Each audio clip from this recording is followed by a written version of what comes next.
گھر میں ابو جی اور امی جی نے کچھ مرغیاں پال رکھی ہیں، 1 مرغا اور 3 مرغیاں ہیں۔ دیسی انڈوں کے علاوہ فائدے یہ ہیں کہ ایک تو ابو جی کی ایک مصروفیت مل گئی ہے اور چھوٹو کو جیتے جاگتے کھلونے۔ آج صبح ناشتے کرتے ہوئے ایک واقعہ ہوا۔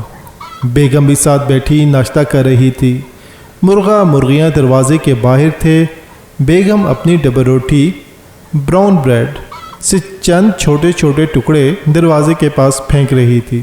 مرغا اندر آتا تھا اور وہ ٹکڑا منہ میں اٹھا کر کسی نہ کسی مرغی کے سامنے رکھتا تھا کہ وہ کھا لے، اور مرغی وہ ٹکڑا کھا لیتی تھی۔ اس طرح شروع کے 5 ٹکڑے اس نے مرغیوں کو کھلائے، پھر کہیں ایک دانہ خود کھایا۔